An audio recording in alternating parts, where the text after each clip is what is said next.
여러분은 태어나서 처음으로 누군가에게 거절을 당했을 때 정말 세상이 다 무너지는 것 같고 세상이 끝나는 것처럼 느껴졌던 그 거절을 당했던 처음 순간을 여러분 기억하고 계십니까? 언제 그런 거절을 경험하셨는지 한번 잠깐 생각해 보십시오. 여러 가지 순간들이 막 지나가실 수 있을 거라고 생각합니다. 초등학교 때 내 옆에 있었던 짝꿍에게 내가 호감을 표했는데 신경 끄라고 얘기를 들었다는 경험이 있었다든지, 혹은 형제 자매가 많은 경우에 어렸을 때는 우리 손 위에 형이나 누나하고 언니하고 좀 같이 놀아달라고 하는데 매몰차게 신경도 안 썼던, 그래서 거절감을 경험했던 시간이 있을지도 모르겠습니다. 정말 다 친하다고 생각했는데 다른 친구들은 다 초대받았는데 나만 쏙 빠지고 그 잔치에 나만 쏙 빠졌을 때 그 거절감을 경험했던 경험도 있었을지도 모르겠습니다. 어렸을 때의 기억이 아주 강하게 남아있다면 그만큼 그 어린 시절의 이 거절감의 상처가 그만큼 깊고 크다는 거 아니겠는가 생각을 해봅니다. 여러분, 우리가 다 기억할 수는 없겠지만 우리 모두가 공통적으로 가지고 있는 생애 첫 거절의 경험이 다 있습니다. 내가 기억하지 못하지만 그런 거절의 경험들이 다 있을 것입니다. 그것은 바로 엄마 혹은 아빠, 나를 길려주시는 어떤 보호자, 그의 품 안에서 안겨서 포근하고 배부르게만 지내고 싶었는데 그러지 못한 거절당하는 시간들이 있었을 것입니다. 그토록 나를 사랑하는 엄마고 아빠죠, 그죠? 혹은 우리의 할아버지 할머니가 될 수도 있겠습니다. 혹은 또 다른 친척이든지 다른 보호자들이 있지만 정말 어렸을 때 내가 정말 바라고 원하고 정말 간절히 원하는 그 시간에 엄마나 아빠가 맘마를 주지 않습니다. 왜 그런 거죠? 그렇게 계속해서 먹다가는 탈이 나기 때문일 것입니다. 손이 탄다고 하죠. 어느 정도 이제 좀 자녀들이 크게 되면 계속 안아달라고 합니다, 그죠? 부모님의 마음 같아서 얼마든지 24시간 안아주고 싶은 마음이시겠지만 그러질 않습니다. 왜요? 그럴 힘도 없고 그럴 상황도 되지 않기 때문에 그렇습니다. 만약 24시간 내내 엄마가 이 아이를 안아주거나 먹인다면 아마 젖병을 소독할 시간도 없을 것이고 모유 수유를 위해서 몸을 씻어야 될 텐데 씻을 시간도 없을 것입니다. 그죠? 계속해서 부르짖지만 그 일들을 감당하기에는 너무나 많은 일들을 우리가 또 해야 된다고 하는 것이죠. 그러다 보니까 우리가 원한다고 계속해서 그 모든 것들을 공급해 주지 못하고 필요한 부분을 최선으로 공급하기 위해서 때로는 거절을 경험할 수밖에 없다고 하는 것입니다. 그러다 보니까 우리는 태어나면서부터 포근한 품에 안기고 싶은 그런 요청을 거절당하고 독립적으로 서야 되는 순간이 오는구나라는 것을 생각하게 된다는 것입니다. 부모님의 입장에서 아무리 아이가 어리고 모든 것을 도와줘야 되지만 그 요청을 거절하는 것도 사실 쉽지는 않은 것이죠. 그죠? 용기가 필요합니다. 거절하는 데에도. 여러분, 이렇게 돌아볼 때 우리 인생에서 우리는 생각보다 빠른 거절을 경험하고 살아오고 있는지도 모르겠습니다. 하지만 참 이상한 게 한 가지 있는데 태어나서 얼마 되지 않아서 거절을 경험했음에도 불구하고 그리고 지금까지 숱한 많은 경험 가운데 얼마나 많은 거절을 경험하면서 살아가고 있습니까? 그런데도 아직까지 우리가 거절을 당하게 될 때 그것이 거절이 익숙하지 않다라고 하는 것입니다. 오죽하면 거절당할 용기라는 책의 제목까지 있겠습니까? 여러분, 오늘 말씀에서 우리는 두 가지의 거절의 사건을 우리는 만나볼 수 있습니다. 첫 번째는 모세가 형제라고 부른 에돔 민족에게 거절을 당한 것이고요. 두 번째 거절은 이스라엘의 대제사장이었던 아론이 가나안 땅에 들어가지 못하고 광야에서 죽음을 맞이하게 됐다는 것입니다. 무슨 얘기입니까? 약속의 땅 입성이 거절당한 것입니다. 사실 두 가지 다 해피엔딩이 아닙니다. 서글픈 내용입니다. 모세는 가데스에서 12명의 정탐꾼을 보내서 정탐하고 돌아왔을 때 믿음의 고백으로 하지 않았던 그들의 고백 때문에 이스라엘 민족 전체가 힘들고 어려운 시간을 겪어야만 한 것을 보게 되었습니다. 우리가 함께 그 내용들을 보았죠. 시련의 시간을 보내게 됩니다. 반복해서 하나님을 시험했죠. 그것도 모자라서 약속의 땅 거기에 들어갈 수 없다라고 울부짖는 이 백성들, 그들을 보면서 모세는 얼마나 속이 상했을까요? 하지만 모세는 하나님의 진노를 어떻게 해서든지 돌리려고 이 이스라엘 백성들을 위해서 끊임없이 중보기도 합니다. 영적인 리더로서 얼마나 곤고하고 외롭고 쓸쓸한 시간을 보냈을지 한번 생각해 볼 수 있을 것 같습니다. 여러모로 지치고 괴로운 순간이 있었을 것입니다. 리더로서의 역할을 최선을 다해서 하고 있다고 하는데, 우리가 앞선 말씀에서 당신만 하나님의 사람이냐, 우리도 하나님의 사람이고 우리에게도 하나님께서 말씀을 해주시는데 왜 당신만 잘났다고 우기냐라고 부태타를 일으킨 반역을 하는 무리들을 보면서 그 마음이 편하지 않았을 것입니다.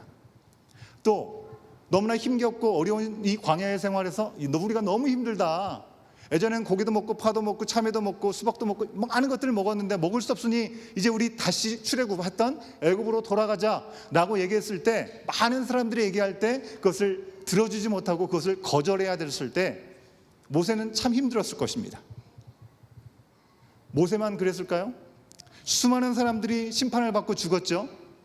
그리고 이스라엘 공동체에 그들 가운데도 충격이 가시지 않았을 것입니다. 이집트에서 나올 때까지는 얼마나 드라마틱한 일들이 일어났습니까? 바로가 절대로 내어주지 않았을 것 같았는데 10가지의 재앙을 통해서 하나님께서 정말 살아계신 하나님이라는 것을 인정할 수밖에 없게 되었고, 나오는 과정 가운데 홍해바다는 갈라지게 되었죠.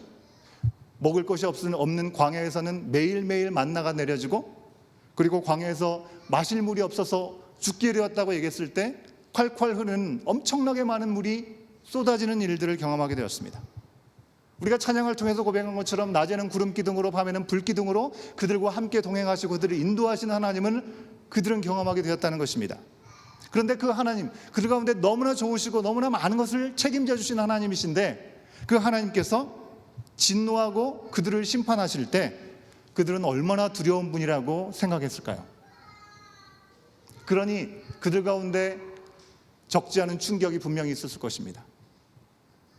이스라엘 공동체 자체에 큰 타격이 있었던 바로 그 가데스, 이 가데스를 떠나서 이제는 요단 동편으로 가려고 움직이고 있습니다. 하나님 뭐라고 하셨습니까?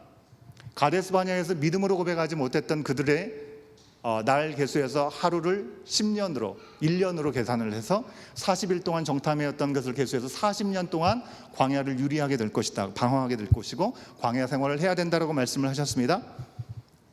그런데 모세는 일단 광야 중심으로 들어가지 않고 가나안 가까운 길로 가려고 했다고 하는 것입니다. 하나님이 분명 no라고 분명히 말씀하셨는데도 가데스에서 요단 동편으로 가기 가장 가까운 길로 향해 나갔습니다. 왜 그랬을까요? 모르긴 몰라도 모세는 40년이라는 광야 생활에 광야의 박사라고 할 수 있을 것입니다. 어떻게 40년을 견디나 이런 생각을 했을지도 모르겠고요. 하나님은 은혜와 긍휼이 넘치시는 분이시기 때문에 우리가 이렇게 가다 보면 하나님께서 어느 시점에 은혜를 베푸시고 긍휼을 베푸셔서 진노를 푸시면 우리가 바로 갈 수 있도록 허락해 주시지 않을까? 이런 생각도 했을지도 모르겠습니다. 정확한 이유는 알 수 없습니다. 하지만 모세는 요단 동편으로 가려고 가데스에서 동쪽으로 가는 그 길에 있는, 그 길목에 있는 에돔이라고 하는 민족을 지나가야만 했다는 것입니다. 그래서 이 에돔 민족에게 사신을 먼저 보낸 것입니다. 보내서 뭐라고 얘기합니까? 모세가 얘기를 하는 것이죠. 조상 때로 거슬러 올라가 보면 야곱과 에서가 형제라는 점을 이야기를 하면서 당신의 형제인 우리 이스라엘 민족의 요청을 좀 들어달라라고 얘기하는 것입니다. 에돔 족속은 에서의 후손이죠. 지금 이스라엘 자손들은 이 이스라엘이라는 이름이 바뀌기 전에 야곱의 후손들인 것입니다. 형제 민족이라고 할 수 있는 것이죠. 그러니 우리가 지나갈 수 있도록 좀 봐달라고 하는 것입니다. 자기들이 이집트에서 노예 생활을 하다가 하나님의 특별한 은혜를 입고 출애굽을 하고 광야에 이르게 되었고, 이제 우리가 나갈 수 있게 되었으니 우리가 너무나 힘들고 어려운 시간을 보냈고 예전에 같은 하나님을 모셨기 때문에 그 하나님을 믿는 믿음이 있기 때문에 그 하나님이 우리를 이렇게 인도하셨기에 우리를 좀 지나가게 해달라고 어필을 했던 것 같습니다. 아마 그들이 또한 똑같은 하나님을 믿는다면 충분히 그 하나님 안에서 은혜를 베풀 것이라고 생각을 했었겠죠. 최대한 인맥을 동원하고 있죠. 감정을 호소합니다. 하나님 혹시 그들과도 함께 하시면 그 하나님은 덕을 볼 수 있을까? 신맥이라고 할 수 있을지 모르겠지만 신맥도 동원하고 있는 것입니다. 하지만 지금 모세의 시대는요, 여러분, 이 야곱과 에서의 시대로부터 무려 400년이라는 시간이 지나간 후라는 거죠. 그때를 어렴풋이라도 기억을 할 수 있을까요? 여러분, 우리 얘기로 치면 우리나라가 지금 2023년도를 살고 있죠. 2023년도에 우리가 누군가에게 400년 전인 조선 광해군 때 시대적의 이야기를 하면서 좀 도와달라고 하면 그 이야기를 우리가 가슴에 감동을 가지고 도와줄 수 있을까요? 그러지 못할 것입니다. 근데 그뿐만 아니죠. 이스라엘은 지금 60만 명의 장정만 있는 것이 아니라 그보다 훨씬 더 많은 수백만 명의 사람들이 함께 움직이고 있는 것입니다. 그렇기 때문에 거주할 곳이 필요한 것이죠. 지나가더라도요. 그들이 자기들 옆으로 지나간다는 것만으로도 이 에돔 민족들은 위협을 느끼게 되었을 것입니다. 그래서 모세는 다시 구체적으로 제안을 합니다. 협상을 다시 시도하는 것이죠. 뭐라고 얘기합니까? 우리가 그냥 걸어서 지나가기만 하겠다는 것입니다. 혹시 우리가 끌고 가는 짐승들이 지나가다가 당신들의 풀을 먹든지 무슨 열매를 따먹게 되면 그것을 다 갚겠다는 것입니다. 그렇게까지 얘기합니다. 그런데 에돔 왕의 대답은 무엇입니까? 여전히 노였습니다. 심지어는 군사들을 데리고 강하게 방어까지 했던 것, 못 지나가게 막았던 것입니다. 결국 이스라엘은요, 에돔의 거절로 인해서 요단 동편으로 쭉 뻗어서 갈 수 있었던 것을 그렇게 가지 못하고 돌아갈 수밖에 없었습니다. 지도가 있는데요, 지도를 한번 보여주시면요. 자, 가데시 바네아라고 중간 지점에 있는 걸 보이신지 모르겠습니다. 이제 포인터가 없어가지고. 그런데 바란 광야, 신광야 이 왼쪽에 있죠. 그 지점에서 빨간 선으로 되어 있는 길이 바로 모세가 이스라엘 백성들을 데리고 가나안 땅으로 가려고 시도했던 곳입니다. 빨간 선이 보이시나요? 보이면 답을 한번 해주세요. 예. 그 빨간 선 중간에 에돔이라고 보이시죠? 에돔 민족이 거기에 살았으니까 에돔 왕에게 요청을 했던 것입니다. 그런데 거절을 당했으니 어떻게 해요? 파란색 선을 따라서 갈 수밖에 없는 여정을 갖게 되었다는 것입니다. 이스라엘은 에돔에게 거절을 당하면서 원래 왔던 길로 돌아갑니다. 여러분, 그들의 절망과 낙심은 정말 말로 표현할 수 없겠죠. 많은 사람들이 광야 생활 가운데 죽어갈 때 정말 하나님의 진노에 대해서, 하나님의 형벌에 대해서 그들은 너무나 절실하게 실감했을 것입니다. 하지만 정말 40년간 광야 생활을 하면서 그 가운데 1세대들은 다 죽게 되는데 이 광야에서 죽어야 된다는 사실이 이제 진짜 실감이 날 수밖에 없는 그런 시간이었을 것입니다. 여러분, 에돔 왕으로부터 거절당했던 모세와 이스라엘 백성들, 그들을 생각하면서 우리가 살면서 이처럼 거절당했던 경험은 없는지 한번 생각해 보십시오. 우리가 하나님을 믿으면서 정말 이건 불가능한 일인데 하나님께서 가능하게 해주신 일도 분명히 있을 겁니다. 그 일을 생각하면 정말 신앙생활하는 것이 얼마나 기쁘고 감사하고 감격스러운지 모르는 것이죠. 하지만 그런 일만 있는 거 아니잖아요. 반대로 정말 바라고 원하는 것들이 분명히 있고 그것을 위해서 너무나 절실하게 하나님께 기도했는데 하나님께서 들어주시지 않아요. 그래서 절망하고 낙심하고 괴로웠던 시간들도 분명히 있으실 것입니다. 혹 그런 이해할 수 없는 시간들이 이스라엘 백성들에게 있었던 것처럼 이미 하나님께서 말씀하신 그대로가 이루어지고 있는 그 자리는 아닌지 우리는 생각해 볼 필요가 있다고 하는 것입니다. 아무리 우리가 원하고 바라는 것이지만 그것이 하나님의 뜻과 다르기 때문에 하나님은 원래 품었던 당신의 계획을 실행하고 계시는 것일 수도 있다는 것입니다. 내 바람이 하나님 뜻과 어긋났기 때문에 내가 받아들이지 못하고 있는 부분들은 아닌가 우리는 생각해 볼 수 있어야겠습니다. 나의 하루는 4시 30분에 시작한다라는 책이 있습니다. 이 책을 한번 보여주세요. 예. 아마 보신 분들도 계실지 모르겠어요. 나의 하루는 새벽 4시 30분에 시작된다라는 책인데요. 베스트셀러 작가인데요. 20만의 팔로워를 갖고 있는 파워 인플루언서인 김유진 변호사가 쓴 책입니다. 어린 시절에 부모를 떠나서 유학 생활을 하게 되었는데요. 그런 유학 생활을 하면서 그에게 있었던 기도 제목은 늘 외롭지 않게 해달라는 거였다고 하는 것입니다. 그녀의 최신 신간이 있는데요. 그 다음 책도 한번 보여주시겠어요? 예. Awake라는 책, 이 책 안에 이런 구절이 있습니다. 그 다음을 보여주시면 여러분 눈으로 보시고 제가 읽어드리도록 하겠습니다. 다음 거 보여주시면 그 문구가 나옵니다. 하나님께서는 종종 기다려 혹은 안 돼 라는 응답을 주시기도 한다. 그건 내가 알지 못하는 하나님만의 이유가 있어서다. 내가 원치 않는 답을 하시는 건 나를 보호하시기 위해서였다. 수년간 드린 기도와 하나님의 응답을 정리해 보았다. 외롭지 않게 해주세요 라고 기도했을 때 하나님은 이미 내 외로움을 알고 계셨지만 당장 외로움이 뿅 하고 사라지는 식의 해결책을 주시진 않았다.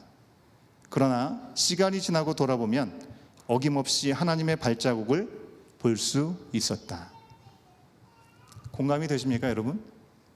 약간의 보충 설명을 좀 드리면요, 이 김 변호사님은요, 처음 유학생을 시작할 때 부모님과 함께 하지 못했습니다. 그래서 부모님이 정말 필요했는데 당시에 유학생활을 하면서 홈스테이를 했던 집, 전도사님 댁에서 홈스테이를 한 것 같습니다. 전도사님이 그렇게 이 자매를 위해서 기도를 했다는 거예요. 근데 외로움이 해결되지 않은 것이죠. 그래서 속으로 정말 나에게 필요한 것은 기도가 아니고 부모님인데 라는 생각을 했다는 것입니다. 그 다음 홈스테이를 가게 되었을 때 거기서는 그렇게 아침마다 성경을 읽어주시더래요. 성경을 읽어줬대요. 그때도 여전히 마음에는 만족이 없었고 자신의 외로움이 해결되지 않는 것 때문에 하나님을 향한 불만의 마음이 있었다는 것입니다. 그 다음에는 그렇게 찬양을 불러주시는 분을 만나게 되었대요. 그 또한 자신의 인생에 대해서 아무런 변화가 일어나지 않게 되는 상황이 있을 때 그냥 정말 하나님께서 내가 외롭지 않게 해달라고 기도하고 있는데 그 기도를 들어주지 않는다라고 원망했다고 하는 것입니다. 그러다가 대학을 가게 되었습니다. 정말 나 홀로 지낼 수밖에 없는 그때, 다른 친구들은 자유를 만끽하고 있을 그때에 이 김유진 변호사는 더 큰 외로움을 경험했다는 거예요. 그런데 바로 그때 그녀는 늦게였지만 그때 깨닫게 되었다는 것입니다. 그동안 내가 만났던 홈스테이에서 만났던 그 가족들이 정말 나를 위해서 하나님께서 보내주신 사람들이었구나라는 생각을 했다는 것이에요. 내가 기도한 그 기도에 하나님께서 응답을 하셔서 나에게 정말 필요한 사람들을 보내주셨구나. 자신의 기도를 하나님이 물리쳤다고 생각을 했었는데 그게 아니라 하나님께서는 더 높고 더 큰 뜻을 위해서 자신을 돌보고 자신을 다듬어주고 계셨구나라고 다소 늦게지만 깨닫게 되었다는 것입니다. 그리고 지금도 그녀는 자신이 바라는 것에 대한 기도가 아니라 하나님께서 원하시는 기도, 그것을 드려야 된다고 간증하고 다닌다고 하는 것입니다. 저는 그분의 간증을 들으면서 이 구절이 떠올랐어요. 그 구절은 바로 시편 66편의 20절에 있는 말씀입니다. 그 다음 화면에서 확인하실 수 있습니다. 제가 읽습니다. 하나님을 찬송하리로다. 그가 내 기도를 물리치지 아니하시고 그의 인자하심을 내게서 거두지도 아니하셨도다. 시편 기자의 고백이 바로 이 자매의 고백이었고 오늘 우리 모두의 고백인 줄로 믿습니다. 여러분, 설교를 시작하면서 말씀드린 그 우리가 어린 시절부터 거절당했던 부모가 자녀에게 최선을 다해서 주기 위해서 때로는 울리게 내버려 두기도 하고 기다리기도 했던 시간들이 필요했던 것처럼 하나님 우리 가운데 가장 좋은 것을 주시기 위해서 때로는 노라고 얘기를 하시고 거절하실 때가 있다는 것입니다. 이처럼 우리는 삶에서 여러 거절을 당할 수 있습니다. 때로 기도를 했지만 그 기도가 응답되지 않을 수도 있습니다. 거절당했다고 여길 수도 있습니다. 하지만 그때 우리는 낙심하지 않고 더욱 마음을 붙들어야 될 줄로 믿습니다. 왜요? 하나님께서 이끌어 오셨고 지금도 이끌고 계시고 앞으로도 분명히 이끄실 것을 믿고 하나님의 뜻을 구해야 하는 것입니다.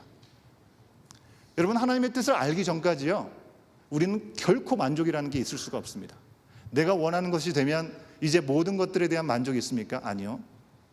잠깐의 기쁨, 잠깐의 행복이 있을지 모르지만 또 다른 더 큰 요구가 생기는 것이죠. 하나님께서 우리 가운데 거절을 하시든지 노를 하시든지 아직 아니라고 하실지라도 그 가운데 하나님의 뜻이 무엇인지를 분명히 알면 그 시간은 넉넉히 이겨나갈 수 있는 시간이 되는 것입니다. 하나님의 뜻이 무엇인지를 우리가 발견하는 것이 중요하다는 것이죠. 이스라엘이 당했던 에돔으로부터의 이 거절은요, 겉으로 보기에는 에돔 왕이 결정한 것 같죠? 하지만 모두 하나님의 주관하에 있었던 것입니다. 여러분, 그들 이스라엘 백성들에게 중요했던 것은 하나님과 상관없이 자신들이 이 광야를 빨리 벗어나서 약속의 땅에 들어가는 것이었습니다. 그런데 하나님의 관심은 뭐예요? 하나님께서 가장 원하시는 것은 그들 광야에 있든지 어디에 있든지 그 가운데 하나님이 그들과 함께하고 있다는 것을 아는 것이 하나님께서는 더 중요했다는 것입니다. 그러기에 그들은 광야를 40년 동안 지내야 했다는 것입니다. 가까이 하시고 함께 하시는 하나님을 알아야 됐기 때문에 하나님은 다시 한번 그들에게 기회를 주신 것입니다. 자기의 마음대로 하나님을 믿겠다고 얘기하고 순종하겠다고 얘기했으면서 끊임없이 원망과 불평을 쏟아놓았던 그들에게 다시금 내가 너희를 품는다. 하나님의 백성, 하나님의 자녀답게 세워져 갈 수 있는 기회를 너에게 준다. 거듭날 시간을 허락하신 것입니다. 그래서 에돔 왕의 거절은 그들 앞에 당장에는 힘들고 어려운 일이었지만 하나님과 관계를 세워가고 하나님의 뜻을 이루어가는데 정말 중요한 시간이었던 것이죠. 두 번째 거절 이야기는요, 더 마음이 아픕니다. 모세를 도와서 출애굽한 그 이후로부터, 과정으로부터 지금 오늘 말씀에 이르기까지 영적으로 이스라엘을 이끌어왔던 사람, 바로 아론의 죽음이 그 가운데 있기 때문에 그렇습니다. 여러분, 성경은 아론이 왜 죽게 되었는지 굳이 얘기하지 않고 아론이 그렇게 죽었다라고만 얘기해도 되지 않을까요? 근데 굳이 왜 성경은 아론이 왜 죽게 되었는지 이야기하고 있을까요? 그가 무리바에서 일로 인해서 가나안 땅에 들어가지 못하고 죽었다라고 분명하게 이야기하고 있습니다.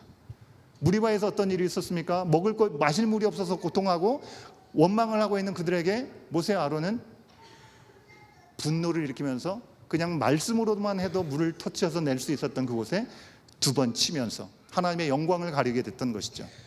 그런 일들이 일어나게 되었습니다.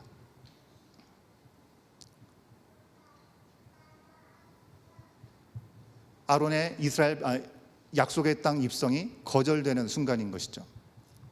여러분, 여기서 우리가 분명히 알 수 있어야 되는 것은 하나님의 부르심, 그 하나님의 부르심에 대한 무게가 얼마나 무거운 것인지 우리는 깨달을 수 있어야 됩니다. 여러분, 교회 밖에서 들려오는 가장 많이 듣는 이야기 중에 하나가요, 아유, 목사가 그러면 되나? 아니, 장로가, 권사가, 집사가 교회 다닌다면서 그러면 되나? 이런 이야기를 많이 듣습니다. 여러분, 사실 우리들끼리 이야기지만 보통 교회에서 직분을 줄 때, 특히 서리 집사님, 우리가 다 집사님이라고 부르게 되잖아요. 안수받지 않은 분들 집사님이라고 부르게 될 때 교회에서 열심히 출석하시고 봉사하시면 어렵지 않게 집사로 임명을 해서 부르게 됩니다. 근데 이것은 분명히 성경에서 나오는 집사의 존재감이나 무게감과는 좀 다른 것이죠. 물론 우리가 하나님을 믿고 그리고 공동체에 속해서 함께 예배드리고 봉사하는 것이 아무것도 아닌 게 아닙니다. 너무나 귀한 일입니다. 하지만 사도행전 6장 말씀에 나오는 집사들은 그 이상을 요구하고 있고 그 이상을 이야기하고 있습니다. 성경에 나오는 집사들의 자격이 무엇이었습니까? 믿음과 성령이 충만해서 사도들이 기도와 말씀에 집중하고 전무하기 위해서 사도들이 여러 가지 많은 일들을 했던 것을 내려놓고 성도들을 돌보는 목양하는 일들을 할 수 있도록 집사 7명을 세운 것입니다. 그 7 집사를 세우는 데 있어서 믿음과 성령이 충만해야 된다고 하는 전제가 있었습니다. 누가 보더라도, 믿지 않는 사람이 보더라도 존경할 만한 그런 모습이 있어야 된다는 거였죠. 여러분, 우리가 잘 아는 첫 순교자 스데반 집사님을 알고 있죠? 여러분, 스데반 집사가 죽은 이유가 무엇입니까? 그가 믿음과 성령이 너무나 충만해가지고 말씀을 너무나 잘 전했기 때문에 그래서 죽은 겁니다, 여러분. 베드로, 야고보, 요한 사도들이죠. 예수님께서 직접 함께 동고동락하면서 훈련을 받았던 사람들입니다. 엄청난 분들이죠.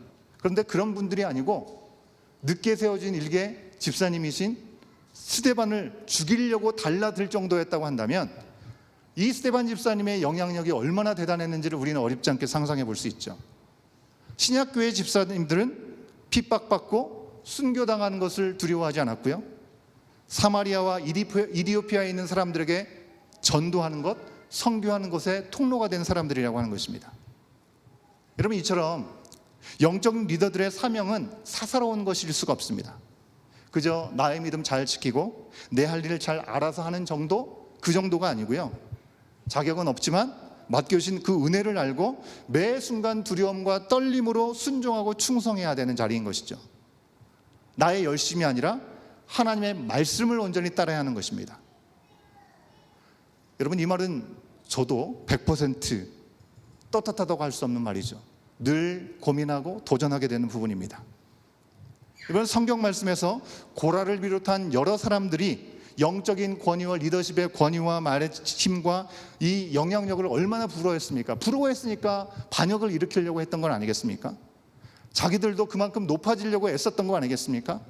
하지만 사실 주신 권위와 힘과 지혜, 거기에 걸맞는 순종과 응답이 필요하다는 것, 그것을 그 사람들을 잘 알지 못했던 것 같습니다. 여러분, 모세와 아론이 10번이나 하나님을 시험했던 그 백성들, 그들을 위해서 직접 중보 기도를 했습니다. 목숨을 걸고 기도했습니다. 잘 참고 믿음으로 그들을 이끌려 했습니다. 하지만 그들도 인간인지라 물이 바라는 곳에 또다시 물이 없다고 원망하는 백성들을 향해서 노를 바랬던 것이죠. 여러분, 성경에 나온 표현은 아니지만 저는 모세의 심정을 조금 상상만 해도 이해가 될 것 같아요. 아유, 나도 할 만큼 다 했다. 너희를 위해서 제가 목숨을 걸고 기도한 결과가 또 원망이냐? 또 불평이냐? 그렇게 얘기할 수 있었을 것 같습니다. 언제까지 다람쥐 쳇바퀴 기도는 그런 일들을 계속해서 반복할 것이냐?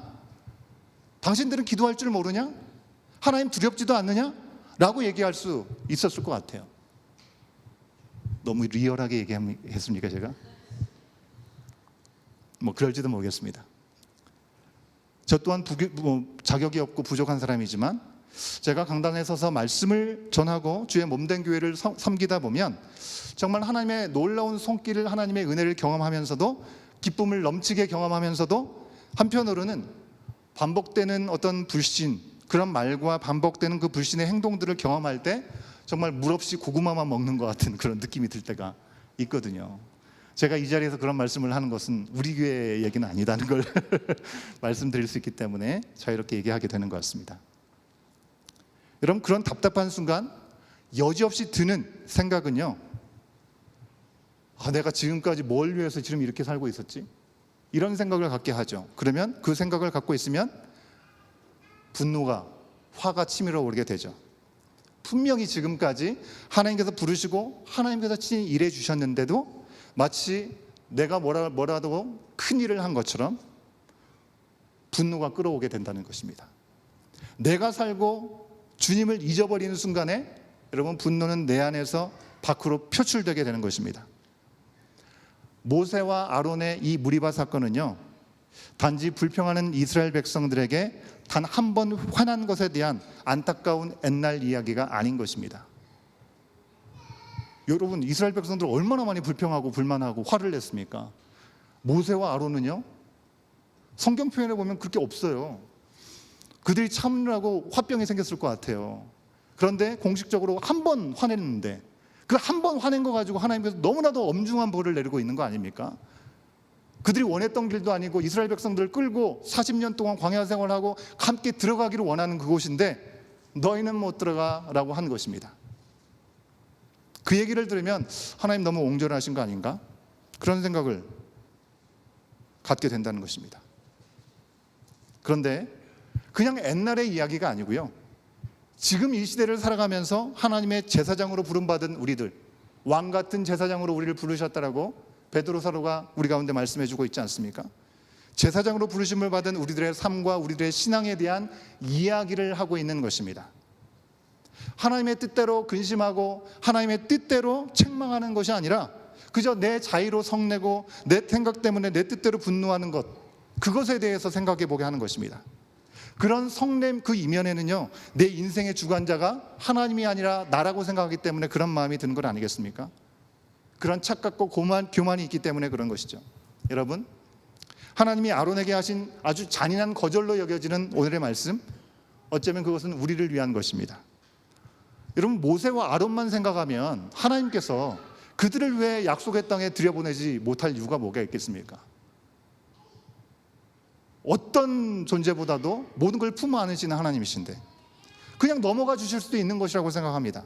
하지만 이 말씀을 보고 뒤따라가는 우리들이 절대로 내 감정, 내 뜻대로 하나님의 백성을 판단하거나 우리의 자의로 행하지 않게 하기 위해서 모세와 아론의 가나안 입성을 거절하시면서 엄격한 기준을 우리 가운데 보여주고 계시는 것입니다.